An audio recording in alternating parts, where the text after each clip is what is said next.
Seguro te sabes esta rima de memoria. La cantaste infinidad de veces cuando eras niño, agarrados de la mano en círculo, riendo a carcajadas mientras todos se dejaban caer al suelo. Ring around the rosy, a pocket full of posies, ashes, ashes, we all fall down. Simple, inocente, un juego infantil que ha pasado de generación en generación, pero en algún momento del camino, alguien te contó una historia diferente.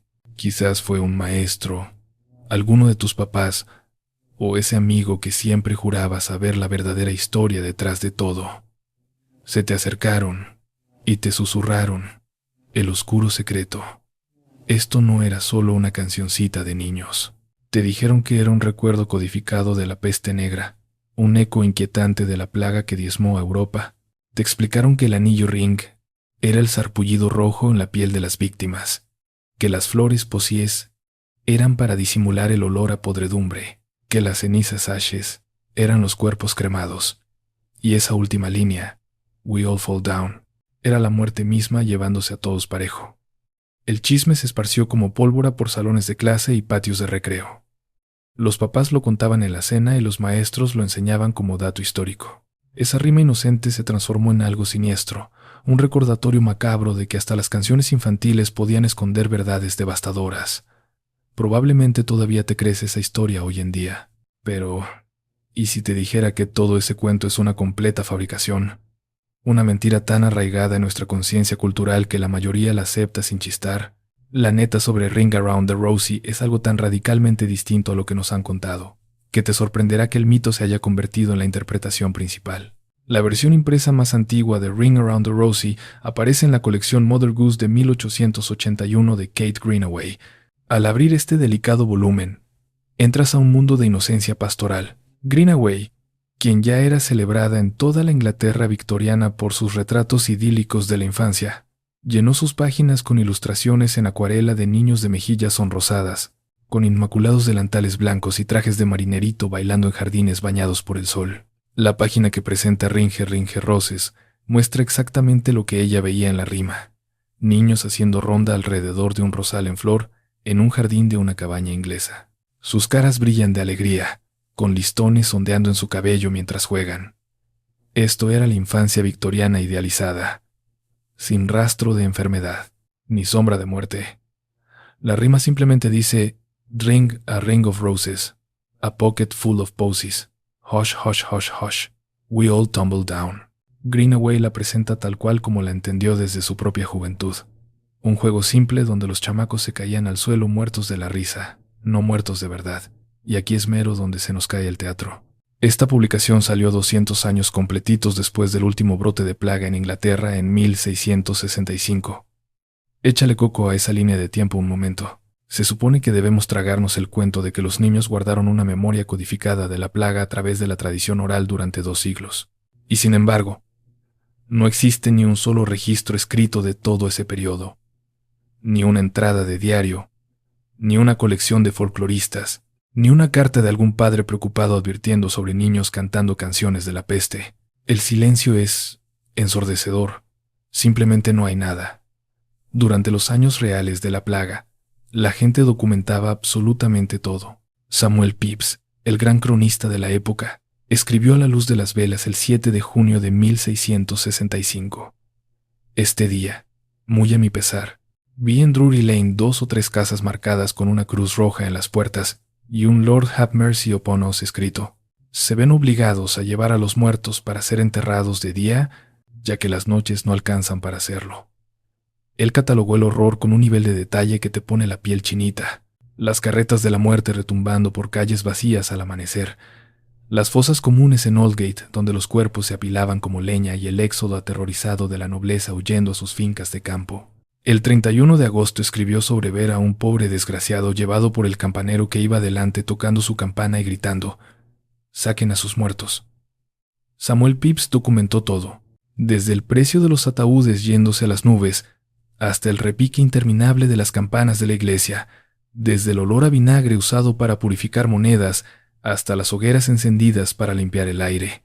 Su obsesión por registrar capturó hasta los detalles más minuciosos de cómo se portaban los niños durante la plaga, quedándose encerrados, usando amuletos, pasando en friega frente a casas infectadas.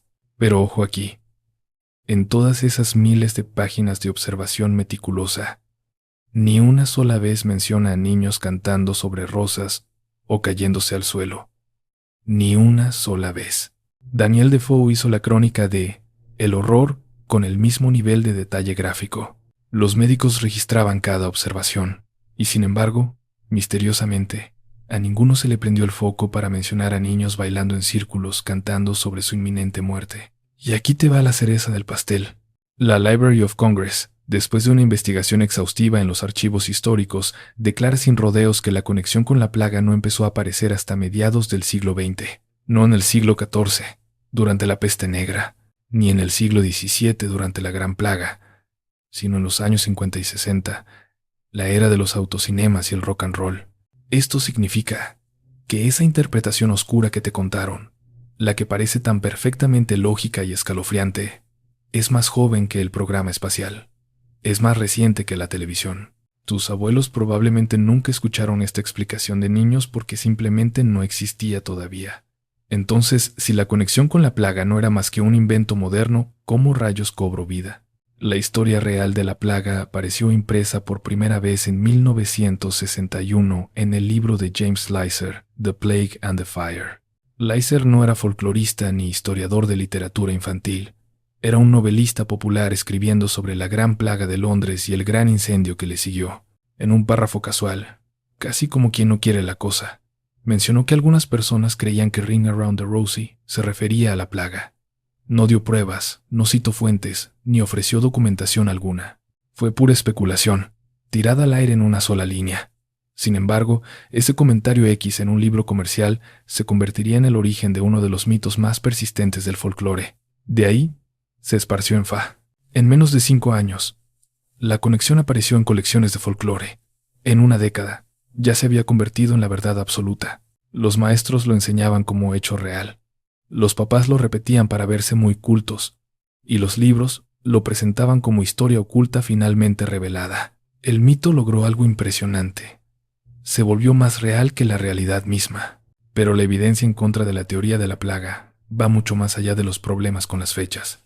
La rima misma, cuando la examinas con lupa, se rehúsa a cooperar con esa narrativa oscura. Los folcloristas han recolectado docenas de versiones por toda Europa y América, y aquí es donde la cosa se pone verdaderamente interesante.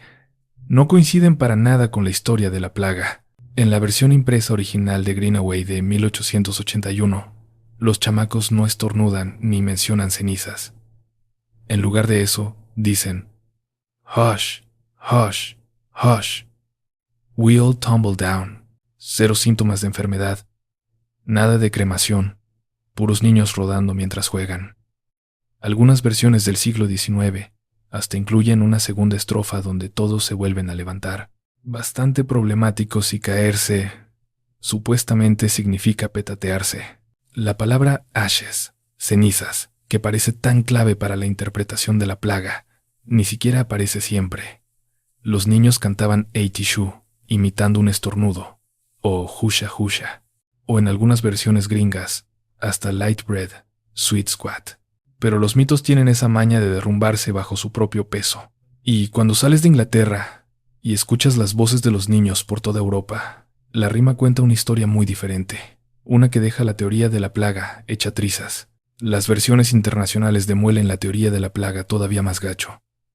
Imagínate una tarde de verano en 1796 en un pueblo de Baviera. Las campanas de la iglesia acaban de tocar vísperas, y los niños se juntan bajo la luz tenue, alrededor del antiguo arbusto de saúco que ha crecido detrás de la iglesia por generaciones. Se agarran de las manos, hijos de granjeros con mangas rústicas hechas en casa, y la hija del ministro con su vestido de domingo guardado para ocasiones especiales. Empiezan el canto familiar que sus abuelos les enseñaron. Sitzen hosh hosh. Las palabras pintan una escena de pura inocencia. Drink, drink, row. Hay 3 niños sentados bajo el arbusto de saúco. Todos hacen sush, sush, sush. En ese hush final, no se caen muertos. Se dispersan en friega como pájaros asustados de las ramas del saúco, riendo y gritando de gusto mientras corren por todos lados antes de volver a formar el círculo para jugar otra vez. El saúco mismo tenía un significado importante en el folclore alemán como protector contra los malos espíritus, haciendo de esto un juego de seguridad y alegría, no de muerte y enfermedad.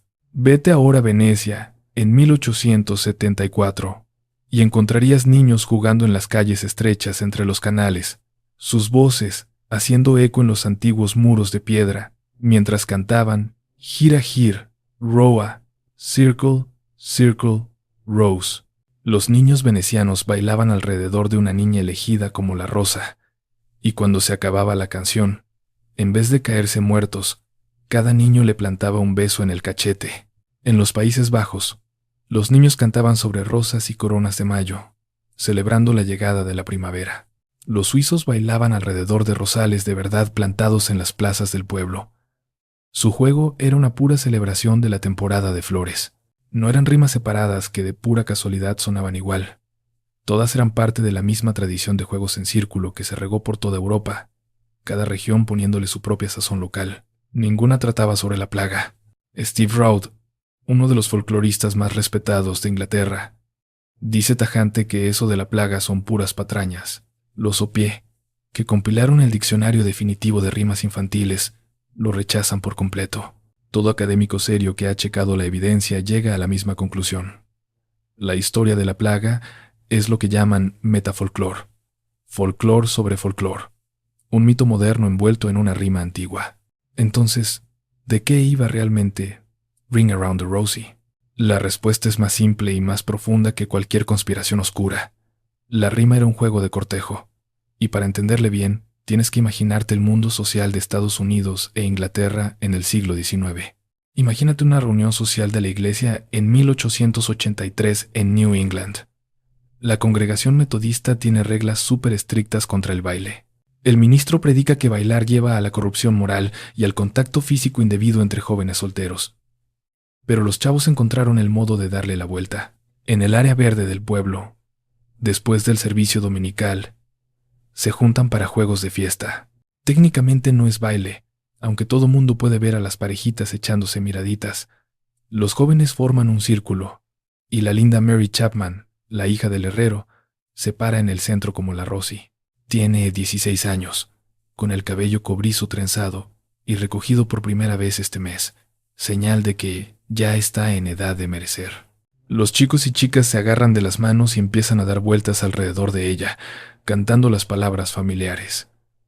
William, el hijo del molinero, apenas puede quitarle los ojos de encima mientras giran. Cuando llegan a We All Fall Down, todos se tiran al pasto.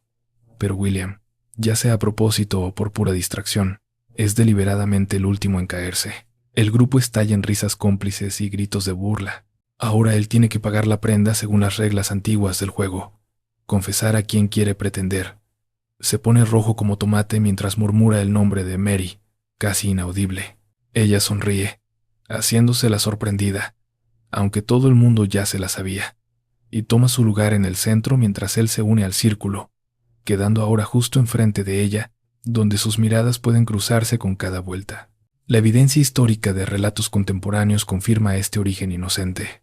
Una descripción de 1883 en el libro Games and Songs of American Children de William Wells Newell explica que los niños bailaban alrededor de un rosal en el centro, haciendo reverencias y jugando al cortejo. Las posies no eran protección contra la enfermedad. Eran los pequeños ramos de flores que los muchachos le daban a las muchachas que les gustaban.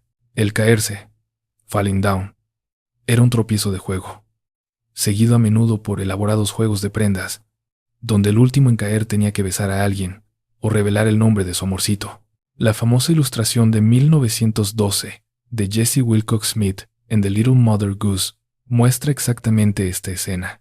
Niños con sus mejores galas de domingo, agarrados de la mano, en un prado soleado salpicado de flores silvestres, jugando un juego simple, nada de oscuridad, nada de horror oculto, solo niños siendo niños. Así que, en el fondo, Ring Around the Rosie no trataba de pestilencia ni de muerte masiva para nada. Trataba sobre jugar, el coqueteo y los rituales de la juventud.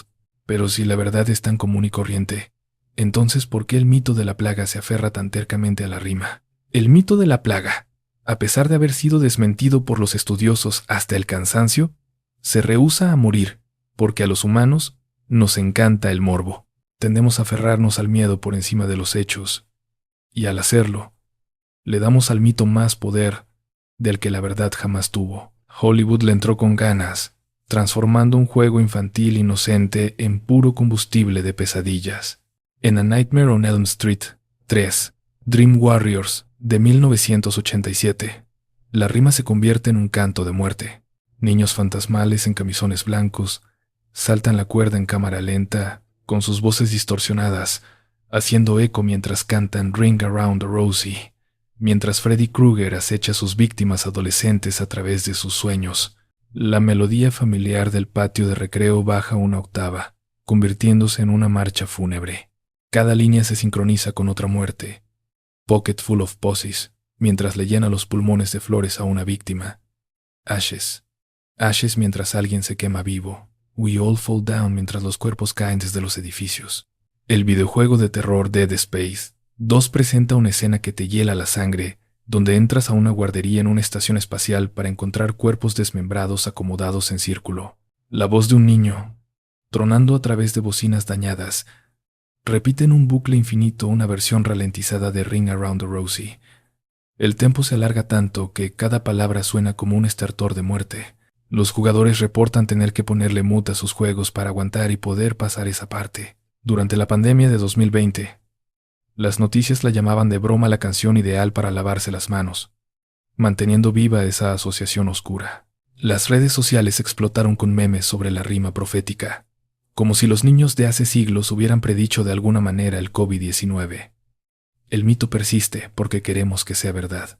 Hay algo irresistiblemente atractivo en la idea de que las rimas inocentes de los niños albergan secretos oscuros. Nos hace sentir como insiders sofisticados que pueden decodificar significados ocultos que a otros se les escapan. Transforma una simple rima de guardería en un artefacto histórico, un relato de sobrevivientes, una advertencia susurrada desde el pasado. El verdadero Ring Around the Rosie nunca codificó memorias de la plaga porque no había nada que codificar. Los niños que la cantaban en los 1800 segundos estaban celebrando la primavera, jugando al romance, rodando en el pasto en tardes soleadas. Esta creación de mitos modernos revela algo bien profundo sobre cómo jala realmente el folclore. El folclore de a de veras se cocina orgánicamente a lo largo de siglos, moldeado por un montón de voces y necesidades culturales. Pero el folclore pirata, el metafolclore, se puede fabricar en un 2x3 en la era moderna.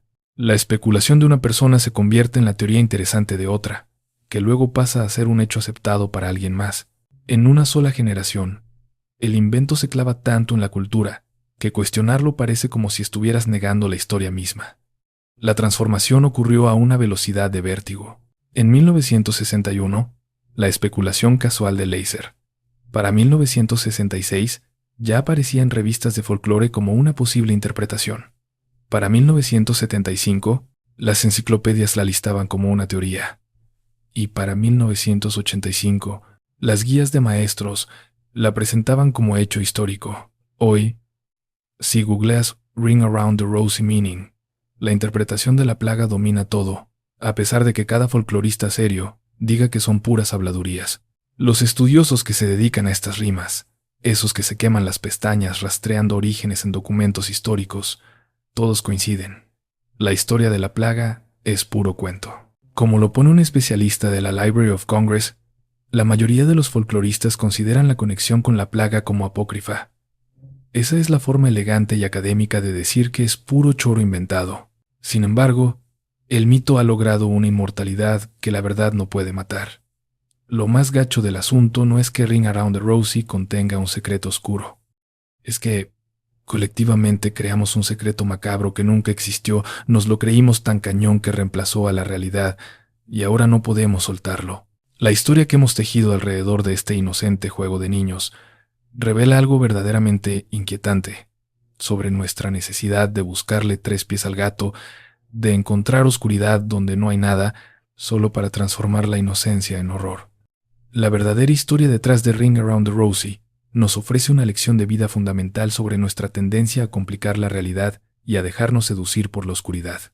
Nos pasamos gran parte de la vida creyendo en narrativas trágicas, simplemente porque suenan más interesantes o profundas que la verdad, permitiendo que el miedo reemplace a la inocencia. Este mito nos demuestra cuán fácil es aceptar una mentira cuando ésta alimenta nuestra fascinación por lo macabro, olvidando que, a veces, las cosas son exactamente tan bellas y simples como parecen. Aplicar esto a nuestra vida diaria significa despertar nuestro pensamiento crítico. No todo lo que nos cuentan, por más popular que sea o por más que lo repita la gente, es la neta. Debemos aprender a cuestionar, a investigar y, sobre todo, a no buscarle tres pies al gato donde no los hay. En un mundo lleno de ruido y desinformación, la verdad suele ser más silenciosa y luminosa, como aquellos niños del siglo XIX que solo celebraban la llegada de la primavera y el primer amor. No permitas que el cinismo destruya tu capacidad de asombro ni la alegría simple. Hay que recuperar esa mirada limpia, la que ve flores y juegos en lugar de muerte y cenizas. Si este video te hizo cambiar tu perspectiva y quieres que investiguemos la verdad detrás de otras historias o mitos que todos creemos saber, escríbelo aquí abajo en los comentarios. Nos interesa mucho saber qué piensas. No olvides darle me gusta al video si te pareció valioso y suscríbete al canal para estar al tiro con los próximos análisis. Juntos seguiremos descubriendo qué es realidad y qué es puro cuento.